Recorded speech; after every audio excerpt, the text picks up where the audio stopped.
কাবিরা পাপ, বড় পাপ, এটা পাপ জানার পরেও ও ছেড়ে দিয়ে আসতে পারছে না, ওকে ফাসেক, তাই না? যেমন পিতামাতার সঙ্গে অসৎ ব্যবহার করা, এটা ছোট পাপ না বড় পাপ? বড় পাপ। যদি কেউ করে তাহলে ফাসেকি গুণ তার ভিতরে একটা আছে। এই যে দাড়ি চাচা, এটা ভালো কাজ না খারাপ কাজ? ও ফাসেক। যে লোকটা সুদ খায়, ওকে ফাসেক। যে সালাত আদায় করে না, ওকে ফাসেক। তবে ফাসেকদের ব্যাপারে আল্লাহ তাআলা কোনো সাজা ঘোষণা করেনি। আর ফাসেক ইসলাম থেকে খারিজ হয়ে যায় না, ও ইসলামের ভিতরে থাকে। তবে ও যদি একটু তওবা করে নেয় তাহলে আল্লাহ ওকে আবার তওবা কবুল করে তার পাপগুলো সব মিটিয়ে দিতে পারেন। কি বললাম বুঝলেন? জি। ফাসেক এদের ব্যাপারে দুটো কথা কোরআন মাজিদে আমি খুঁজে পেয়েছি, আরো বেশি থাকতে পারে, আমি পাইনি। তবে হয়তো আমার চেষ্টা ত্রুটি রয়েছে। আমি দুটো ব্যাপার এদের ব্যাপারে আল্লাহ তাআলা বলেছেন। এক, ঈদুল ফিতরের সময় ঈদের নামাজ নিয়ে মাঝে সাঝে গন্ডগোল হয়, যে চাঁদ কেউ বলছে উঠেছে, কেউ বলছে উঠেনি, অনেক সময় হয় না? এটা ঈদুল ফিতরে বেশি হয়। আর ঈদুল আজহাতে এটা তো ফিক্সড টাইম, কোনো ব্যাপার নেই। কিন্তু রমজানের যে ঈদ, এই ঈদে কিন্তু একটু মতভেদ সৃষ্টি হয়, হয় না? এরকমও দিন গেছে আমি নিজে চোখে দেখা, যে দক্ষিণ পাড়ার লোক নামাজ পড়েছে, ঈদের উত্তর পাড়ার লোক পড়েনি। অনেক গ্রামে হয়েছে না? হয়েছে। মসজিদের বাইরে আলোচনা চলছে। কি আলোচনা চলছে? যে না ঈদের চাঁদ উঠলো কি উঠলো না। এই সময় একটা লোক মোটরসাইকেলে করে এসে বলছে, আল্লাহর কসম, আল্লাহর কসম, আমার মায়ের কসম, আমার দাদির কসম, আমি এই মাত্র চাঁদ দেখে এসেছি, ফাঁকা মাঠে ছিলাম আমি, চাঁদ দেখে তবে এসেছি। ভালো করে বুঝবেন, লোকটার দাড়ি নেই, লোকটা বেনামাজি। আচ্ছা বলুন, ওই লোকটার কথা অনুযায়ী ঈদের নামাজ পড়া এটা বৈধ না অবৈধ?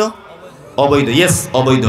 আল্লাহ তাআলা সূরা হুজরাতের ভিতরে কথা বলছেন যে কোনো ফাসেক যদি তোমাদের কাছে কোনো বার্তা নিয়ে আসে তাহলে সেটাকে তোমরা মেনে চলো না, সেই ব্যাপারে তোমরা কঠিনভাবে তদন্ত করো। তারপর এটা এক, ফাসেকের কোনো বার্তা সহজে গ্রহণ করা যাবে, শোনা যাবে না। দুই, আল্লাহ তাআলা বলেছেন আল্লাহু লা ইয়াহদিল কওমাল ফাসিকিন। আর ফাসিকদের সবথেকে বড় দোষ হচ্ছে এটা, যে ফাসিকরা কখনো সঠিক রাস্তা কে খুঁজে পায় না। এই যে বড় বড় হুজুর, খুব মোটা সোটা হুজুর, বড় বড় পাঞ্জাবি পরে, ভালো করে বুঝবেন, 12 হাত পাগড়ি মাথায়, কিন্তু হুজুর এখনো পর্যন্ত সঠিক ইসলাম খুঁজে পাচ্ছে না। কারণ কি বলুন তো? হুজুরের ভিতরে ফাসিকি কিছু গুণ আছে। ফাসিকি গুণ কি? এই যে হুজুর এমন কোনো সব থেকে বড় পাপ, জঘন্য পাপ আর একটা আছে, তার নাম বেদাত। কি নাম? বেদাত। বেনামাজি ও জাহান্নামে যাবে না যাবে আমি সার্টিফিকেট দিচ্ছি না, তবে ও জাহান্নামে যাবে ধরে নেন। সুদখোর, ও খারাপ লোক। মাতাল, ও খারাপ লোক। ব্যভিচার করেছে, ও খারাপ লোক। পরের জমি ফাঁকি দিয়েছে, ও খারাপ লোক। কিন্তু আল্লাহ নবী কথা বলেনি যে বেনামাজি কাউসারের পানি পাবে না। একটা হাদিস আপনি দেখাতে পারবেন না। এটা আপনি বলতে পারবেন না যে সুদ খেয়েছিল বলে কাউসারের পানি পাবে না। কিন্তু মুহাম্মদ সাল্লাল্লাহু আলাইহি ওয়াসাল্লাম বলেছেন, যারা বেদাত করে, বেদাতের সঙ্গে যারা যুক্ত, আমি চলে আসার পরে আমার নামে যারা নতুন নতুন আমল আবিষ্কার করেছে, এরা কাউসারের পানি থেকে পর্যন্ত বঞ্চিত হবে। কি বলছি বুঝতে পারছেন? হুজুর এইখানে মানে বেদাত করে করে হলো না, এখানে পাপ করে করে হলো না। হুজুর দেখছি মক্কায় হজ করতে গিয়ে হোটেল ভাড়া করে কিয়াম করছে দাঁড়িয়ে দাঁড়িয়ে। দেখেছেন আপনারা? হ্যাঁ, মানে রাস্তাঘাটে করতে পারবে না, রাস্তাঘাটে করলে তোর পাছার চামড়া তুলে দেবে কাঁচা কুঞ্চি করে, ওইখানে চান্স নেই। কি বললাম বুঝলেন? ও এইখানে বেদাত করে করে করে করে ওর মন বলল না, ও বেদাত সৃষ্টি করতে গেছে মক্কাতে। মক্কাতে যখন ওপেন করতে চান্স পাচ্ছে না, তখন বড় হোটেল ভাড়া নিয়ে তার ভিতরে কিয়াম চালিয়ে দিচ্ছে। কি বললাম বুঝলেন? আল্লাহু আকবার। এ কখনো সঠিক রাস্তা পাবে না, কারণ এ মারাত্মক একটা বড় পাপ বেদাত নামক তার ভিতরে রয়েছে। এ সঠিক রাস্তা পেতে পারে কে? না। ফাসেক বলে দিলাম সংক্ষিপ্ত আকারে। আর একটা বলে দিই, মুশরিকুন আছে কোরআন মাজিদে। কাদের বলে? মুশরিকুন কাদের? না না না, আমি বলে দিই। আসলে আপনারা বললে কি মতভেদ হবে, এক এক রকম এক একজন বলবে। ওই জন্য আমি বলে দিই, যদি বলছেন আপনারটাই কি সঠিক, আমি তো এখানে তো সব বোকা লোক বসে নেই, বোকা লোক তো নেই, আর সোশ্যাল মিডিয়াতে এখন মানে হাজার হাজার মানুষ দেখছে, তাই না? তাহলে সবাই যে বোকা, আমি যে একা জ্ঞানী তা তো নয় না। তার মানে আমিও পড়াশুনো করে, গবেষণা করে, চিন্তা ভাবনা করে, বড় লেখকদের বই পড়ে, বড় ওলামাদের কাছে শুনে, তথ্য সহকারে যাচাই বাছাই করে তবে বলছি এখানে। আপনি আমার কথা সহজে কাটতে পারবেন না। কি বললাম বুঝলেন? একদম সহজে কাটতে পারবেন না। এক, হিন্দু, খুব মনোযোগ দিয়ে শুনুন, হিন্দু এ মুশরিক নয়। এ কি? মুশরিক নয়। বর্তমান চলিত শব্দ যে হিন্দু, এ মুশরিক নয়। কারণ এর ব্যাপারে শব্দ এসেছে, সেটা হচ্ছে সাবেঈ। সাবেঈ হলো তারা যারা এক আল্লাহকে আল্লাহ বলে বিশ্বাস করে এবং এক একটা দেবদেবীকে এক এক রকমের আলাদা আলাদা ক্ষমতা আছে এই বিশ্বাসও করে। এর নাম হচ্ছে সাবেঈ, যেটা আমাদের বর্তমানে হিন্দু নামে পরিচিত। একটা হিন্দু ভাইকে বলবেন, ওরে বাবা এত শীত, ও তখন বলবে ভগবান দিলে আর কি করা যাবে, একজন উপরে তো আছে, বলবে না? আকাশ থেকে খুব বৃষ্টি হচ্ছে, একটা হিন্দু কাকুকে বলুন, কাকু এত বৃষ্টি কে দেয়? বলছে উপরওয়ালা, বলে না? তার মানে ওর এটা বিশ্বাস যে উপরে একজন স্রষ্টা আছে। তারপরেও দেখবেন যারা স্কুলের স্টুডেন্ট, তারা দেখবেন সরস্বতী মায়ের পূজা করে না? স্কুলে সরস্বতী পূজা হয় না? তার মানে অভিভাবকদের একটা দাবি এটা হচ্ছে এই যে বিদ্যার ডিপার্টমেন্টটা ওই সরস্বতীর হাতে আছে। মানে আমার ছেলে ফার্স্ট হবে না সেকেন্ড হবে, আমার ছেলে মাইকেল মধুসূদন হবে না গোপাল ভাঁড় হবে, এই ডিপার্টমেন্টটা ওর হাতে আছে। আর যারা দেখবেন লোহা লক্কুরের ব্যবসা করে, তারা কি পূজা করে? বিশ্বকর্মা। তার মানে ওরা জানে যে এই লোহার ব্যাপারটা, ডিপার্টমেন্টটা এটা বিশ্বকর্মার হাতে আছে। ভালো করে বুঝবেন। হিন্দু লোক পুকুরে স্নান করতে গেল, স্নান করতে গিয়ে দেখবেন এইরকম করছে, করে না? আমি কিন্তু কোনো ধর্মকে ছোট করছি না, জাস্ট বোঝানোর জন্য বলছি, এরকম করছে। তার মানে হিন্দু শাস্ত্রের একটা দাবি, সেটা হচ্ছে এই, সারা পৃথিবীতে রাম, রহিম, হারুন, যদু, মধু, চ্যাটার্জি, ব্যানার্জি, মুখোপাধ্যায় যত মানুষের আবির্ভাব আর কি, প্রতিটা মানুষ গঙ্গা দেবীর সন্তান। এটা হিন্দু ভাইদের একটা ধারণা। ওই জন্য ওরা জানে গঙ্গায় তো যেতে পারিনি, গ্রামের পুকুরে স্নান করছি, ওই জন্য গঙ্গা দেবীকে একবার প্রণাম করে বলি, মা গঙ্গা দেবী, হায়াত মত তোমার হাতে ডিপেন্ড করছে, দয়া করে আর 5 বছর টাইম দাও, এটা তোমার হাতেই আছে। এটা ওর বিশ্বাস আছে না নেই? আছে। এ হচ্ছে সাবেঈ, এ মুশরিক নয়। আমাদের কথিত যে হিন্দু আছে এরা কেউ মুশরিক নয়, এরা সাবেঈ। কি বললাম বুঝলেন? মুশরিক কারা? ইহুদি, এদের ভিতরে মুশরিক নেই। খ্রিস্টান, এদের ভিতরে মুশরিক নেই। মুশরিক আমাদের ভিতরে। মুশরিক আলাদা কোনো দলের নাম নয়, এটা মাথায় রাখবেন।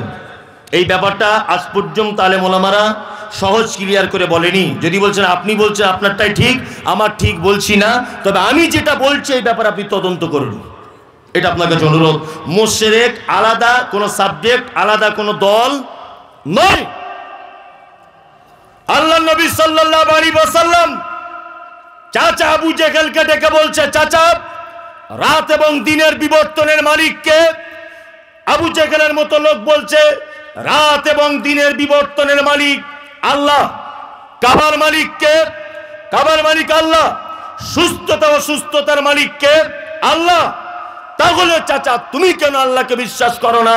তখন আবু জেহেল বলছে যে আল্লাহ এক, এটা আমি জানি, কিন্তু তোমার ওই আল্লাহর কাছে ডাইরেক্ট পৌঁছানো যায় না।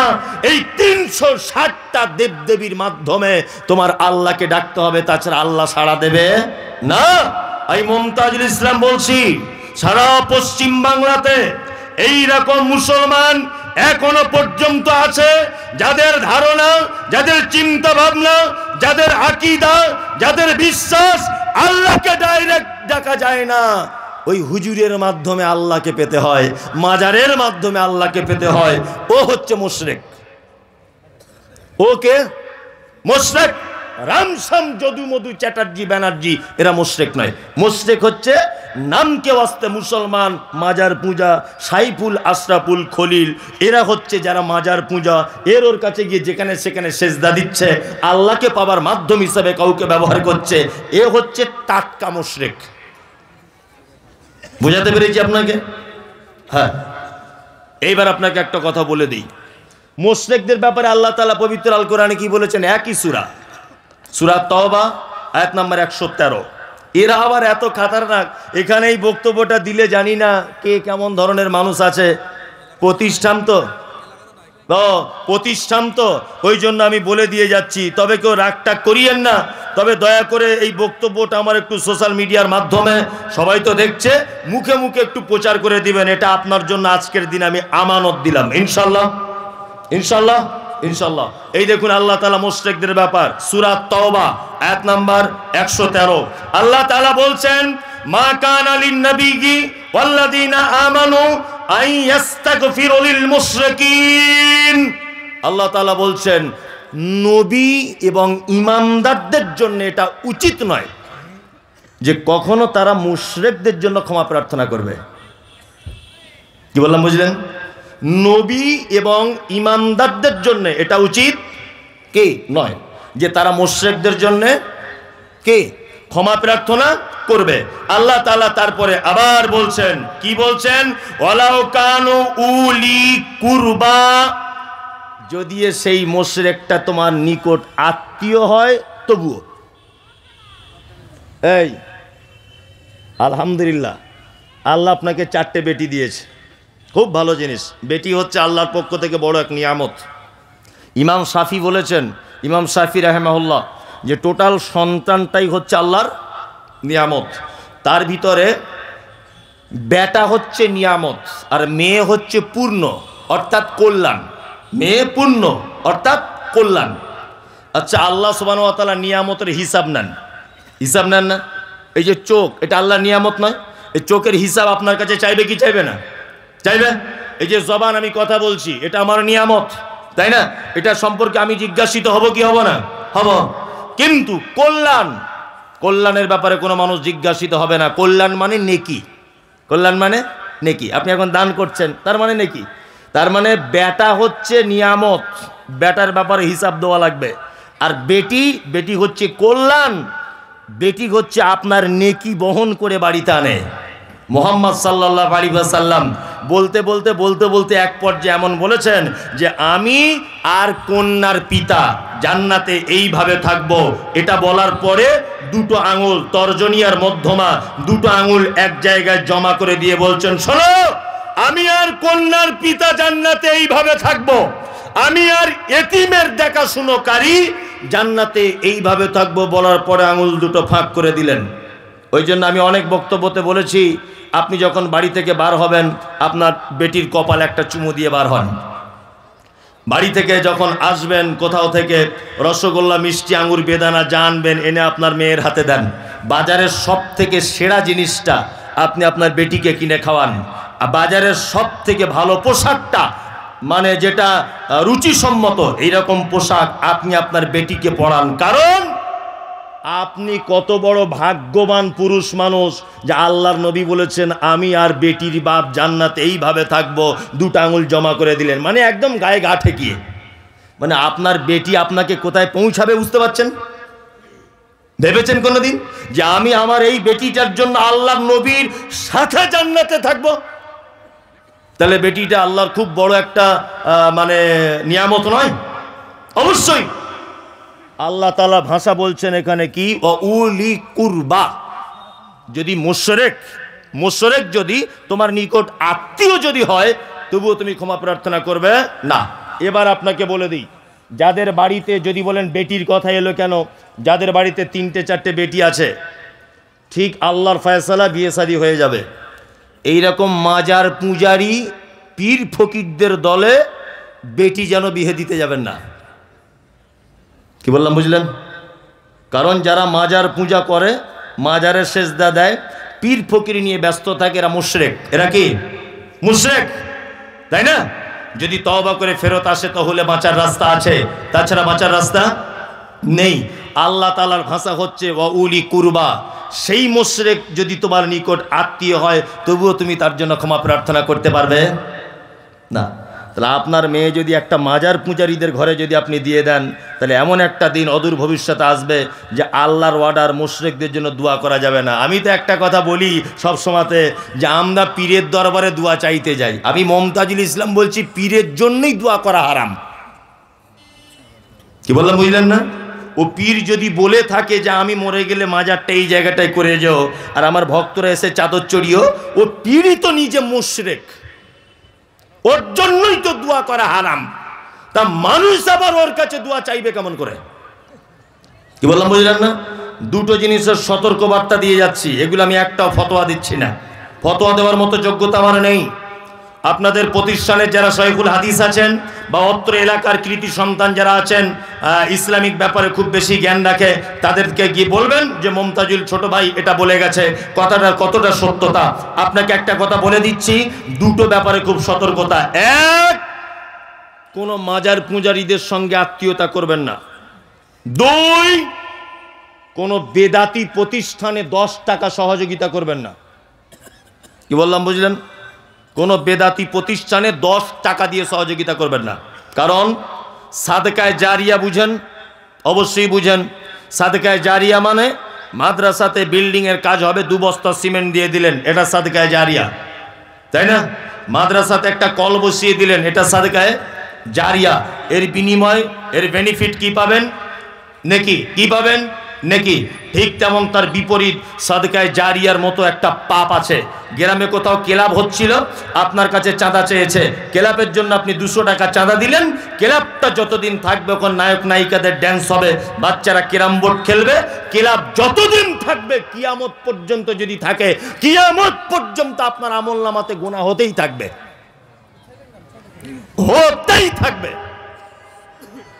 আমার 2, কোন বেদাতি মাদ্রাসায় যদি আপনি টাকা দেন, যে মাদ্রাসার ছাত্র পড়ে এসেই বলবে নবী নূরের তৈরি, যে মাদ্রাসার ছাত্র পড়ে এসেই বলবে 40 করা জায়েজ, যে মাদ্রাসার ছাত্র পড়ে এসেই বলবে মৃত্যু, মানুষ মারা গেলে মারা যাবার সময় সূরা ইয়াসিন পড়ো বসে বসে, যে মাদ্রাসার ছেলে মাদ্রাসা থেকে পড়ে এসেই বলবে আল্লাহ সমস্ত জায়গাতে বিরাজমান, যে মাদ্রাসার ছেলে মাদ্রাসায় পড়ে এসে বলবে কিয়াম করা জায়েজ, কোনো অসুবিধা নাই, এই রকম মাদ্রাসায় যদি আপনি 10 পয়সা দিয়ে যদি সহযোগিতা করেন, এই রকম মাদ্রাসায় এরকম প্রতিষ্ঠানে সহযোগিতা করা আপনি যদি করেন, হাদিসে প্রকাশ্য নিষেধ। বেদাতি তো খারাপ, খারাপ বেদাতিকে সহযোগিতা করাও অন্যায়। কি বললাম বুঝলেন? টাকা আপনার কোটি কোটি টাকা থাক, এতে আমার কোনো আপত্তি নেই, আপনি দান করুন, তবে বুঝে শুনে করুন। টাকা আছে বলে যে কোনো মাদ্রাসায় আপনাকে ইনভাইট করলো অতিথি হিসাবে, বেদাতি মাদ্রাসা, আপনি গিয়ে 50,000 দিয়ে দিলেন, কিয়ামত পর্যন্ত যদি মাদ্রাসা থেকে বেদাত যদি তৈরি হয়, তাহলে কিয়ামত পর্যন্ত যদি মাদ্রাসা থাকে, ও বেদাত সারা জীবন যা করবে আপনার আমলনামাতে গোনা উঠবে। কারণ ও আপনার টাকা খেয়ে তবে বেদাত শিখেছে মাদ্রাসায়। কি বলছি বুঝতে পারছেন? খুব সাবধানে থাকবেন এই ব্যাপারগুলো। চলুন আর দুটো একটা শব্দ বলে দিব নাকি? আর বলবো না, 11টা 12টা পর্যন্ত তো হবে। আমি আর কিছু ভালো জিনিস শব্দ আপনাকে বলি, সব খারাপটা বললে লোকে বলবে ছোট বড় করে বলে যাচ্ছে। তাহলে মুনাফিক বলে দিলাম, মুশরিক বলে দিলাম, ফাসিক কি বলে দিলাম। এবার আপনাকে দুটো একটা ভালো দিক বা ভালো গুণ বলে দিই ইনশাআল্লাহুল আজিজ, যে গুণগুলো আমাদের ভিতরে থাকলে আমরা আল্লাহর জান্নাতে পৌঁছে যাব ইনশাআল্লাহ। আমরা এই ভালো দিক গ্রহণ করার জন্য প্রস্তুত গ্রহণ করছি ইনশাআল্লাহ। কই কারা কারা গ্রহণ করবেন সবাই ভালো দিকটা? একদম। আর একজন 2 হাত তুলেছে, আরে সাংঘাতিক ব্যাপার আর কি, তাই না? সাংঘাতিক ব্যাপার, 2 হাত তুলেছে একদম। আমি একটা লোকের পরিচয় দিব, তার নাম হচ্ছে মুমিন। কি নাম? মুমিন। আচ্ছা বলুন, আপনাদের গ্রামে একটা ছেলে এমএ পাস করে বাড়িতে বসে আছে, আচ্ছা তাকে কেউ স্যার বলে ডাকবে না? এই স্যার উপাধিটা পেতে গেলে কি করতে হবে? স্কুলে যুক্ত হতে হবে। অন্তত স্কুলে না পারো তুমি টিউশনই পড়াও বাড়িতে, তাই না? এক কথায় ছাত্রর সঙ্গে শিক্ষকের একটা সম্পর্ক হতে হবে, মূল ব্যাপার হচ্ছে এই। তাহলে তুমি হবে স্যার। তাছাড়া তোমার যত বড় ডিগ্রি থাক, মানুষ তোমাকে অন্যান্য কিছু বলে ডাকবে, কিন্তু তুমি স্যার উপাধি পাবে না। পাবে না। আল্লাহ সুবহানাহু ওয়া তাআলা, একটা মানুষ লা ইলাহা ইল্লাল্লাহ বলল, তার ঈমান চলে এলো, কিন্তু সে মুমিন হতে পারে না। মুমিন হতে গেলে আল্লাহ তাআলা বলছেন কয়েকটা গুণ লাগবে। ইনশাআল্লাহ আমরা একটা একটা করে বলবো কোরআনের আয়াত দিয়ে, আর মুমিন হওয়ার চেষ্টা করব ইনশাআল্লাহ। যারা চলে যাবেন আস্তে আস্তে করে চলে যান। আর যদি বলছেন মৌলভী সাহেব যাইনি, পেচ্ছাপ করতে যাচ্ছি, পেচ্ছাপ পায়খানা বিড়ি খাওয়া এইগুলো প্রয়োজন হলে যাবেন, তাছাড়া এমনি কেউ যাবেন না, কারণ আপনাকে দেখে আর একজন পালাবে। অনেক লোক আছে অনেকক্ষণ বসে আছে, পেট টেট ফুলে যাচ্ছে না, বিড়ি টানতে পারছে না, এরকমও লোক আছে। কিন্তু এখানে ভাবছেন মনে হয় সবাই ফেরেশতা নাকি, এখন পকেট চেক করলে কত যে মাল ধরা পড়বে। ঠিক বলছি না? আবার কিছু লোক এরকমও করছে, চাদরের ভিতরে করছে না, কি জীবনেও জলসা শুনে কাজ হবে না, বুঝলেন? দুটো জিনিস ভালো মন্দ এক জায়গায় টিকে থাকতে পারে না। যে ব্রেনে খৈনিটা কেমন হচ্ছে এটা কাজ করছে, যে ঠিক রেডি হয়েছে কিনা, আবার সেই ব্রেনে যদি কোরআন ঢোকাতে চাই সম্ভব? দুটো ভালো মন্দ এক জায়গায় থাকবে না, কখনোই থাকতে পারে না। আমি মুমিনের গুণ বলছি, এক, ইন্নামাল মুমিনুনা আল্লাযীনা ইযা যুকিরাল্লাহু ওয়াজিলাত কুলুবুহুম ওয়া ইযা তুলিয়াত আলাইহিম আয়াতুহুম যাদাতুহুম ঈমানা ওয়া আলা রাব্বিহিম ইয়াতাওয়াক্কালুন আল্লাযীনা ইউকিমুনাস সালাতা ওয়া মিম্মা রাযাকনাহুম ইউনফিকুন উলাইকাল মুমিনুনা হাক্কান লাহুম দারাজাতুন ইনদা রাব্বিহিম ওয়া মাগফিরাতুন ওয়া রিজকুন কারীম। আল্লাহ মুমিনের গুণ বললেন। আসলে গলা আর ভালো রাখা যায়? সে নভেম্বরের 9 তারিখে বাড়ি থেকে বার হয়ে এসেছি, প্রতিদিন সে সাহারি রাত পর্যন্ত, এটা ভালো রাখা আর সম্ভব নয়। সম্ভব? তাও মিষ্টি খাই না, টক খাই না, হাওয়া লাগাই না, কত কিছু যে করি, তাই না? তারপরেও প্রতিদিন 2 ঘন্টা 2.5 ঘন্টা কোথাও পজিশন বুঝে যেমন হয় বকতে হয়। এরপরে তো অজস্র মানুষের সঙ্গে ফোনে কথা, আর ঠিক রাখা যায় না, খুব চাপ মনে হচ্ছে। তারপরেও আমি ভাঙা কণ্ঠতে আপনাদেরকে কিছু বলছি, বিরক্ত হচ্ছেন না? আল্লাহ বলেন মুমিনের 1 নম্বরের গুণ, ইন্নামাল মুমিনুনা আল্লাযীনা ইযা যুকিরাল্লাহু ওয়াজিলাত কুলুবুহুম। মুমিন হলো তারা যারা রাতের অন্ধকারে পাপ করে, দিনের আলোতে পাপ করে, জনসমক্ষে পাপ করে, একা একা পাপ করে। পাপে যখন সে লিপ্ত হয়ে যায়, তারপরে পরই আল্লাহর কথা স্মরণ হয়ে যায়, জাহান্নামের কথা স্মরণ হয়। আর ওই লোকটা যদি প্রকৃত পক্ষে মুমিন হয়, আল্লাহ বলে পাপ কাজ করার পরে যখন জাহান্নামের কথা মনে পড়ে যাবে, আমার ভয় চলে আসবে, তখন সে ভয়ে থরথর করে কাঁপবে। এটা হচ্ছে মুমিনের 1 নম্বরের গুণ। 1 নম্বরের গুণ, পাপ করবে, পাপ করার পরে আল্লাহর ভয় চলে আসবে মনে, আল্লাহর কথা স্মরণ হবে যে পৃথিবীর কেউ দেখতে না পাক, আমাকে আল্লাহ দেখেছে। এই কথাগুলো মনে আসার পরে ও সাথে সাথে ভয়ে থর করে কাঁপবে। এটা হচ্ছে মুমিনের 1 নম্বরের গুণ। একটা হাদিসের কথা মনে পড়ে গেল, খুব চমৎকার হাদিস, আপনাদেরকে বলি, দেখুন আপনার ঈমান বেড়ে যাবে। একজন মহিলা, খুব প্রসিদ্ধ হাদিস এটা, একজন মহিলা আল্লাহ নবীর কাছে এসে বলছেন, ফাতাকিরিনি ইয়া রাসূলুল্লাহ, হে আল্লাহ রাসূল, আপনি দয়া করে আমাকে একটু পবিত্র করে দেন, পবিত্র করুন। আল্লাহ নবী সাল্লাল্লাহু আলাইহি ওয়াসাল্লাম মুখটাকে ফিরিয়ে নিলেন। মহিলাটি আবার আল্লাহ রাসূলের সামনে গিয়ে বলছেন, আল্লাহ রাসূল, আপনি আমাকে পবিত্র করুন। আল্লাহ রাসূল বলছেন, মহিলা তুমি কি করেছো যে তোমাকে পবিত্র করব? মহিলা তখন বলছেন, আল্লাহ রাসূল, আল্লাহর প্রতি কতটা ভয় দেখুন। মহিলা বলছেন, আল্লাহ রাসূল, মানুষ যেটা বৈধভাবে করে আমি সেটা অবৈধভাবে করেছি, অর্থাৎ আমি ব্যভিচার করেছি। এই দেখুন আমার পেটে বাচ্চা চলে এসেছে। আল্লাহ নবী সাল্লাল্লাহু আলাইহি ওয়াসাল্লাম বলছেন, মহিলা তুমি কি জানো যে ব্যভিচার করলে বিবাহের পরে তাকে কি করা হয়? বলছে আল্লাহ রাসূল জানি। তাকে কোমর পর্যন্ত পুঁতে ফাঁকা ময়দানে ইট পাথর মেরে মেরে তাকে শেষ করে দিতে হয়, আর অবিবাহিত হলে তাকে বেত্তরাঘাত করতে হয়। মহিলা তুমি কি জানো এই মুহূর্তে তোমার কি করা উচিত?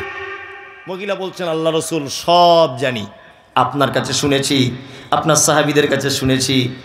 আমার সব থেকে বড় কথা, ব্যভিচার করেছি, পেটে বাচ্চা এসেছে, কিন্তু আল্লাহ রাসূল আমার আল্লাহর প্রতি খুব ভয় চলে এসেছে। আমি জাহান্নামের কথা ভাবছি, খুব ভয় চলে এসেছে। আল্লাহ রাসূল আপনি আমাকে কোমর পর্যন্ত পুঁতে পাথর মেরে মেরে হত্যা করে দেন, নির্দ্বিধায় করুন, আমি কোনো আপত্তি করব না। আল্লাহ নবী সাল্লাল্লাহু আলাইহি ওয়াসাল্লাম বলছেন, মহিলা তুমি পাপ করেছ, তোমার গর্ভে থাকা বাচ্চা তো কোনো পাপ করেনি, তুমি বাড়ি চলে যাও।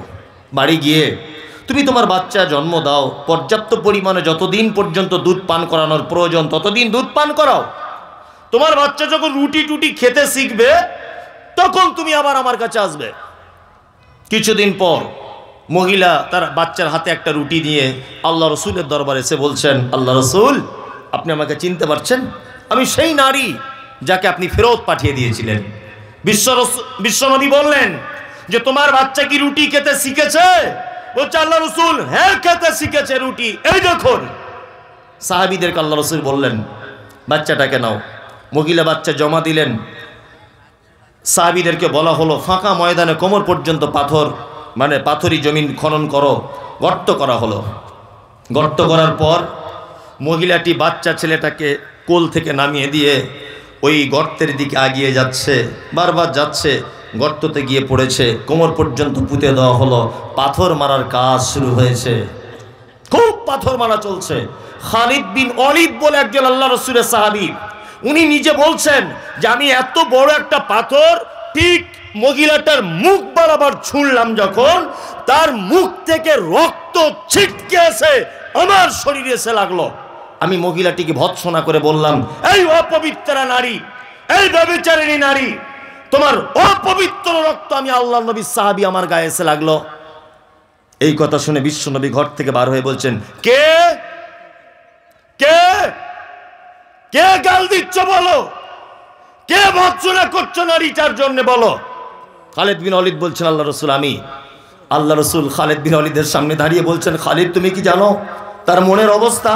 পৃথিবীর কোন নারীর পক্ষে, কোন পুরুষের পক্ষে এত কঠিন হওয়া কোনোদিন সহজ নয়।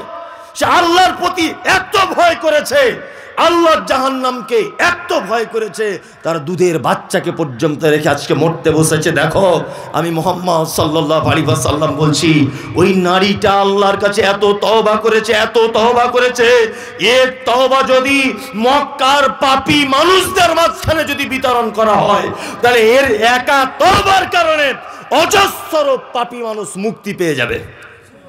এত বড় তওবা। আল্লাহ তাআলা বলেছেন মোমেন তো তারাই, কারা? যারা পাপ কাজ করে আবার আল্লাহর কথা স্মরণ হয়ে ভয়ে থর থর থর থর থর থর করে কাঁপে। এটা হচ্ছে মুমিনের এক নম্বরের গুণ। দ্বিতীয় গুণ কি? আয়াতুহুম যাদাতুহুম ঈমানা ওয়া আলা রাব্বিহিম ইয়াতাওয়াক্কালুন। আল্লাহ বলে মুমিন তারা যাদের সামনে আমার কোরআন তেলাওয়াত করা হয় আর আমার কোরআনের বাণী শুনে তাদের ঈমানটা বেড়ে যায়, এটা মুমিনের দ্বিতীয় নম্বরের গুণ। আল্লাহর কসম করে আপনাকে বলছি, কথা একেবারে সত্য, একটা গল্প আপনাকে বলি শুনুন। আজ থেকে 2 মাস 15 দিন মতো হচ্ছে আগে আমি মক্কায় গিয়েছিলাম উমরার জন্য। কোরআন যে পড়লে তেলাওয়াত করলে ইমানদারের ঈমান বাড়ে, তার একটা প্রমাণ একদম নিজে চোখে দেখা। তা আমি এই কবার হলো হজে মানুষ নিয়ে যাচ্ছি ওমরা করানোর জন্যে, যাই হোক, তা আমি গেলাম, 46 জন লোক গেল। ওই উত্তর দিনাজপুরের একটা লোক গেল, অশিক্ষিত লোক, লেখাপড়া জানে না, নাম সই করতেও পারে না। কি বললাম বুঝলেন? তা মানে ভেতো বাঙালি, খোট্টা ভাষা যেমন গ্রাম অঞ্চলের বলে, এই ভাষা ছাড়া ও কিচ্ছু বুঝে না। ও আমি যখন কাবাতে তওয়াফ করি, ও আমার পিছনে এরকম জ্যাকেট ধরে রাখে, গেঞ্জি। বলছে আপনি ধরে রাখছেন কেন? বলছে আমি তাছাড়া হারিয়ে যাব। ঠিক আছে তাই করো, বয়স্ক মানুষ, আমার আব্বার থেকেও বয়স বেশি হবে। তা আমরা রাত 10টার সময়তে যেতাম তওয়াফ করতে, আর ফজরের পরে তওয়াফ করে একেবারে চলে আসতাম ফজরের সালাত আদায় করে। তা মক্কার কাবার যিনি সব থেকে মানে ভালো ইমাম বা 1 নম্বর ইমাম, ডক্টর কি বলে মনে আব্দুর রহমান আস-সুদাইস, তাই না? খুব ভালো মানুষ, আল্লাহু আকবার। আমি নিজে কাছে থেকে দেখেছি, 2-4-5 হাত ডিস্টেন্সে। মানে এখন আগে নামাজ পড়াতো অন্য জায়গাতে, আর এখন নামাজ পড়ায় অন্য এক সাইডে। তো ওখান থেকে কাছাকাছি দেখা যায় আর কি। যাই হোক, খুব কাছাকাছি, এখন নতুন সিস্টেম করেছে এটা। তা উনি তেলাওয়াত যখন করেন, আল্লাহু আকবার, আব্দুর রহমান আস-সুদাইসের তেলাওয়াত শুনে যত নিষ্ঠুর হৃদয়ের মানুষ হোক না কেন, তার চোখ দিয়ে পানি চলে আসে। আর উনি এমন করে তেলাওয়াত করেন, ফজরে আর এশাতে উনি নামাজ পড়ান। আল্লাহু আকবার। 5 লক্ষ টাকা খরচা করে আপনি যে হজ করতে যাবেন, ওর একবার তেলাওয়াত শুনলে আপনার টাকা শোধ। এমন কোনো ওয়াক্ত নেই যে উনি তেলাওয়াত করতে কাঁদেন না।